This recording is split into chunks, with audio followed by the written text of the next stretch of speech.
सहकारिता विभाग से आ रही है इस वक्त की बड़ी खबर। आरबीआई ने केंद्रीय सहकारी बैंक बीकानेर पर मौद्रिक दंड लगाया है। फ्रॉड की जानकारी नाबार्ड को समय पर नहीं देने पर 2 लाख रुपए मौद्रिक दंड लगाया गया है। ये दंड बैंककारी विनियमन अधिनियम 1949 की धारा G46(4)(1) और 56 के साथ पठित धारा 470(1) के अंतर्गत लगाया है। बीकानेर केंद्रीय सहकारी बैंक प्रबंधन को दिया गया था सुनवाई का मौका। सुनवाई के दौरान धोखाधड़ी की सूचना देरी से देने का आरोप साबित हुआ है और इसलिए ये दंड लगाया गया। एसोसिएट एडिटर निर्मल तिवारी हमारे साथ जुड़ चुके हैं। निर्मल जी, धोखाधड़ी की सूचना देरी से देने का आरोप है और इसी वजह से दंड लगाया गया। इस पूरे मामले को विस्तार से समझना चाहेंगे। देखिए श्वेता, पिछले काफी समय से अगर सीधे तौर पर बात की जाए तो सहकारिता विभाग में कुछ भी सही नहीं चल रहा।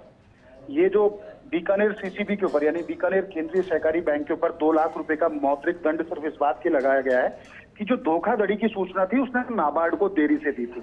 उसके बाद नोटिस जारी किया गया, सुनवाई के लिए बुलाया भी गया केंद्रीय सहकारी बैंक बीकानेर के प्रतिनिधि मंडल को, लेकिन वहां भी कोई संतुष्टिपरक जवाब नहीं दिया। उससे धोखाधड़ी सिद्ध हुई और सिद्ध होने के बाद ही उसके ऊपर ये विभिन्न धाराओं के तहत अर्थदंड लगाया गया यानी मौद्रिक दंड लगाया गया। लेकिन मामला अगर इसको पूरे तौर पर समझा जाए तो 31 मार्च 2022 को जो बैंक की वित्तीय स्थिति के संदर्भ में नाबार्ड की टीम ने निरीक्षण किया था सीसीबी बीकानेर का, वहीं पर विभिन्न तरह के गबन, विभिन्न तरह के जो समस्याएं थी वो सामने आई थी उसमें। और उसके बाद ही लगातार इस बात के लिए नाबार्ड कोशिश कर रहा था कि सही तौर पर उसको जवाब मिल जाए कि किस वजह से ये तमाम ही घोटाला हुआ।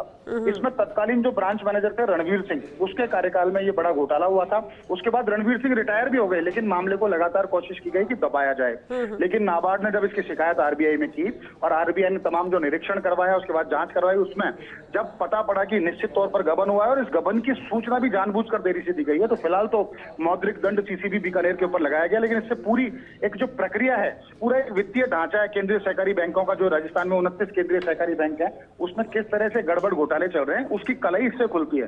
तो कोशिश ये की जानी चाहिए कि जो खुद सहकारिता मंत्री गौतम कुमार तक हैं, उन्होंने आते ही बहुत तेजी से एक्शन लिया था। 2-3 लोगों को उन्होंने बर्खास्त किया था, निलंबित किया था। लेकिन अब इस तरह के घोटाले अगर सामने आ रहे हैं तो निश्चित तौर पर पूरी व्यवस्था जो वित्तीय ढांचा है उसकी समीक्षा करने की जरूरत है।